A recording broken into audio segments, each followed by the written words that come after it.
Hello, guys, and a happy new year to you guys. Happy 2026, and welcome back to Charities of Haven YouTube channel.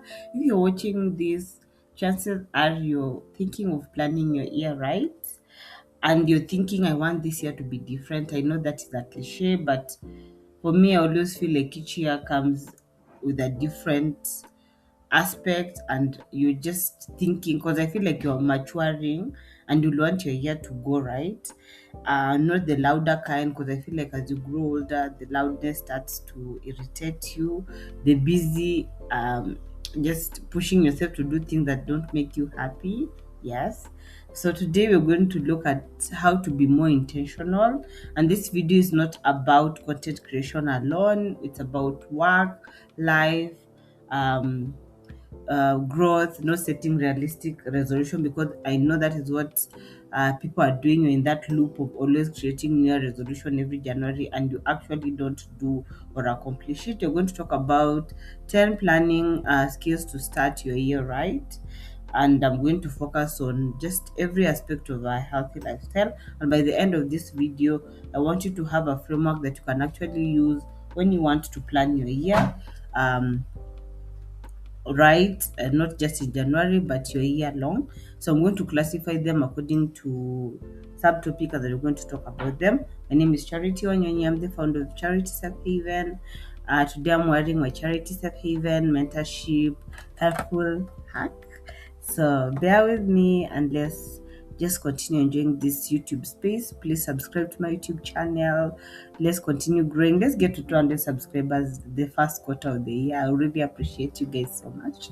So we're going to start with planning is a life skill and not just a January ritual. And why did I say a January ritual? Because in January, a lot of people are really falling in that loop of creating goals and resolution that really, if you're not really keen or strategic about it, you're not going to plan your year right. So the skill you're going to look at in this slide is strategic thinking. Planning gives you direction, it does not pressurize you. If you're planning and it gives you pressure, then you're doing it wrong. It reduces the daily decision fatigue. For me, I keep planning really helps me because I don't want to wake up every day and ask myself, what am I going to do or what should I do? It really stresses me. So for me, I plan because it helps me reduce that decision time. I feel like it helps me be intentional with what I want to do. It helps me align my time and my values, because I've noticed I'm really big on values, and time waits for no man. So I tend to align my time with my values. It prevents reactive living. You're living in the moment, you don't know what you're doing next. Someone asks you 2 steps ahead, you do not know. I know that is not everyone's cup of tea, but for me, I do not like when I'm feeling overwhelmed. It helps support my long-term well-being, because if I know what I'm going to do next, I don't have to overstress or overthink. So for example, someone who is busy all year but unsure what they actually achieved, so this is activity without direction. And if you follow me on my Saturday series on digital content creation, I've really been talking about digital strategy in season 3. So please go to my LinkedIn, Charity Wanyonyi, and watch the episode that are there so that you can know what strategy is. And I feel like for me, planning is a strategic skill, and it's all about strategic thinking. And really, just try this month and then come and tell me what you think. So, we want to look at the second skill, and I've classified it as reflect before you set any goals. So, this is doing an honest self assessment. So, for me, before I write any single goal this year, I've paused, I have reflected, I've looked at my vision board last year, what I have not achieved, not to beat myself up, to just know that I don't have to start from scratch. So you ask yourself, what actually worked last year? Because for me, I feel like the digital content space really worked for me last year. Um, and that I did because I reviewed what I have done. I have identified what drained me and my energy last year, and there was a lot of things and people who drained my energy, and I did not want to carry them this year. Acknowledge what you have avoided. Especially if you have an avoidant attachment style, please acknowledge it. Don't stress people. Recognize habit that no longer serves you. If you're a people pleaser, if you give too much and it's not necessary, please look at those habits that really are no longer serving you, because you have to grow. You have to really grow. And then extract lessons and not regrets. And that is something that is quite hard, but it's doable. Look at what lessons the year has taught you, and from that, extract what you can now plan on, and not sit and dwell on the regrets, because that loop is very easy to fall into. So for example, if you kept changing jobs project, was it growth or lack of clarity? You have to really be self reflective and really be honest with you when you're doing an honest self assessment, doing a self stock check. It's really really important to know that. So we're going to look at this other skill, and we're going to look at choosing one theme for the year. And the skill is to focus and also be intentionality. So for me, a theme really simplifies my decision making. That's why every episode, every content, every day of my content creation, I have set it aside and I have themes. Like for Monday, it's my case study. For Tuesday is my career curveballs and also uploading a YouTube. Tuesday is solely for my YouTube channel. Wednesday is for my newsletter. Thursdays for my throwback, sharing life lessons, mentorship cup. Fridays for my diabetic desk across all my social media. Saturdays for digital content creation. Sundays for self care. So for me, theme simplifies my decision making, so I know what I'm going to do. It guides both my work and my personal life. If I say Sundays, I've blocked it. I don't want to receive any calls. I want to just spend time with myself and reconnect with myself. That is what I will do. It prevents scattered goals. So if the theme this year for me, it's self healing. All the goals I'm going to create are going to center around self healing, because that is my theme and focus and my intention for this year. I feel like it anchors me during my tough months, because I know tough months are yet to come, because healing is such a difficult thing to do, and especially if you're doing by yourself, chances of relapse are so high. So you have to really have something that will anchor you down and know that this is why I'm doing this. And also it evolves as you grow, because I'm not going to be the same person, God willing, next December, if I'm doing my reflection. I'll not be the same person as I am seated here talking to you guys. Today is the 6th of January 2026. So we're going to look at all this in the year to come. So I'll evolve, you'll also evolve. So for examples of themes you can use: consistency, if you're not a consistent person; balance, if you want to balance your life or every aspect; visibility. All these themes you can just sit still with yourself, do the self-assessment, and then come up with themes that can be able to help you. So we're going to look at setting fewer and meaningful goals. So the planning skill is prioritization. So for me, I don't go beyond 5 goals. I know in my paper that will be published later in the year, I have almost 6 objectives, but in my life, I don't go more than 5 objectives or 5 goals.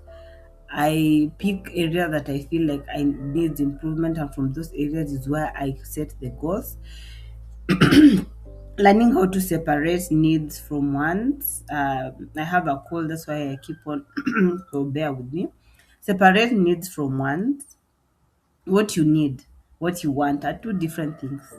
Do assessment so that you know. Avoid copying other people's timeline, because I know right now people are doing vision board, they're doing their goals, they're showing you what they achieved last year. So your tendency to copy what they did, and everyone is different, everyone is on a different path, a different timeline, is very, very important. And then link each goal to your theme. So for me, the theme this year is self healing. So my goal will be to look at what I did wrong, to break that healing journey, and then I set a goal and say not to go back to that particular, habit or thing that will push me to fall out of the wagon, and then define success clearly. Like, this is what I want my healed version to look like. I know it might look as if it's too much, but guys, it's not. So instead of do everything, choose career, stability, health, routine, financial order. Especially if you're a spendthrift, you can work on your financial um, discipline, because that is something we don't talk about that much. Yeah. So I feel like this skill is very, very important. Prioritization. Look at your goals and prioritize things that really will push you to what you want to achieve this year. Turn goals into system. The planning skill is system thinking. Just indulge me. Goals define direction. That's why we encourage you guys to have smart goals. System define daily action. For me, I have systems in place to help me. System reduces reliance on motivation. I know you need to be motivated, but sometimes you can lack motivation, but you still have to keep on going. Small habits create compound results. If you want to create a lifestyle, it takes 90 days, and those are small habits that you put in place for those 90 or so days so that you can create a lifestyle. Habits takes 21 to 28 days. Small habits that you put into place to create that big habit. Yeah, every day you say, I'm going to wake up and I'm going to have my 5k steps in the morning, 2k lunchtime, 4k in the evening to get to my 10,000 steps. Consistency beats intensity.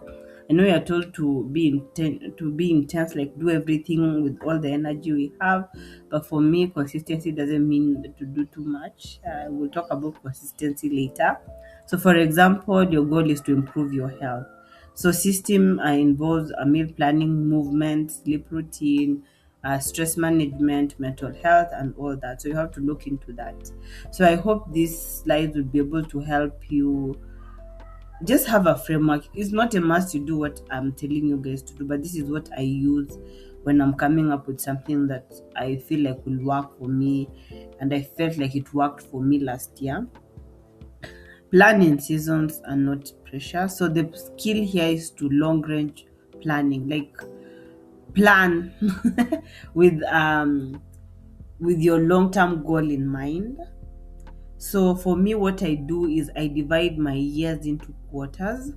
Um, Assign the quarters seasons, and then accept that not all goals move at once. Because if I say I want to venture into crocheting, that is also what I want to do. So guys, support me when I start to launch my products. Yes. So let's say crocheting, I will not expect that I will wake up January and then by February I've already achieved my goals. So I have to accept not all goals will move at once. Yes. Publishing my paper, that is a paper that is already done. I'm just sending it to peer reviews and all that, and it will be published. That is something that can be done in quarter one, chap chap. Yes. So build rest into each quarter. Like after each quarter, you review, rest, and then continue with the next quarter. And then after you've rested, you have reviewed, you adjust regularly so that you don't feel that pressure. Because along the way in your year, things might change, your goals might change. So you have to really be careful not to put pressure on yourself. So let's say quarter one, that is from now January to March or April, you lay your foundation. Quarter two, that is May to June. Yes, that's you look at the growth now from what you have laid the foundation, and then quarter three expansion. This normally in August to, let's say, October, and then quarter four, November, December, as you reflect on how your year was, you're winding down, reviewing what you've done and what you've not done. So we're going to look at plan around energy, not just time. Planning skill here is energy management, and I've really been um, consume content on energy and how to protect your energy. Identify high energy periods. For me, I know this is TMI, but I plan around my cycle, because when I'm feeling energetic, that is when I do high involving tasks, and then when I feel lethargic and sad, I don't do too much. Schedule demanding tasks strategically, like I said. Respect rest as productive time. When I feel like I do not want to do something, I don't push myself. I avoid overbooking myself. If I do not want to do something, I just take a rest. I protect my mental and emotional energy always. And that is something that I will share with you as a tip. So, for example, someone productive in the morning shouldn't schedule deep work at night. I'm very productive. I'm very productive in the morning. I'm very productive in the morning, guys. Ko imekata. I'm very productive in the morning. You'll never find me scheduling heavy things at night because I would not do them. Yeah, so you should learn from that. If you're an afternoon person, center the high energy, demanding tasks that time. If you're a night owl, center those productive tasks, demanding tasks around that time, and then rest when you feel like you're not your best. Yes. So plan for finances, not just dreams. The planning skill is financial awareness. You see, financial, something most people are talking about. But if you know where to look, there are people who are really talking about this. So set realistic financial goals, track spending patterns, and this is something that I want to also do this year. Plan saving intentionally, budget for growth and rest, prepare for emergency. And I've really been she's called Wanjiku or something on YouTube. She really talks about finance. Just Ivy also talks about finance, Money Monday, and that is something that I've really been getting into. So, for example, planning trip courses or transitioning with the financial preparation causes stress, and that I can tell you a fact. Yeah, you want to look at scheduling reviews, not just work. So the planning here is self-evaluation. Do monthly check-ins for my newsletter. Every beginning of the month and end of the month, I always do check-ins and ask you prompts you can use to do that. I think this year I'll be sharing links to Notion with already written prompts that can help you if you want to journal. Quarterly reviews, like the quarters we talked about in the slides that we talked about, seasons, review highlights and what to stop doing, align, and this should not give you pressure. If it's not working, go back and start. It's okay to start. Ikikataa imekataa, you don't force it. For example, if a routine isn't working by March, don't wait till December and then you start to saying I did not achieve anything. So leave space for life to happen. This is the last side. Planning skill is flexibility and self-compassion. Expect unexpectable challenges. Like for me, when I wrote my vision board last year, I did not expect how the year turned out, but I soldier on because I looked at the pros and the pros more, and I achieved more than what I lost. So build buffer time, which is very very important. Allow goals to evolve. Like I said, you not be the same person maybe in March or August or December. Avoid all for nothing thinking. Celebrate progress and not perfection. If you make any small win, any small change, celebrate it. A good plan doesn't control your life, guys. It supports it. That is one quote I will leave you as I finish this episode. So I'm going to ask you in the comments, what is your word or theme for 2026? I told you guys mine is self healing. Feel free to leave in the comment section. Let's interact. Let's build this community. I've been yours, Charity. This has been Charity Safe Haven YouTube channel. Please subscribe. Follow me across all my social media platforms at Charity Safe Haven. Good things are coming. Good things are coming. So until next time, I've been yours. Bye.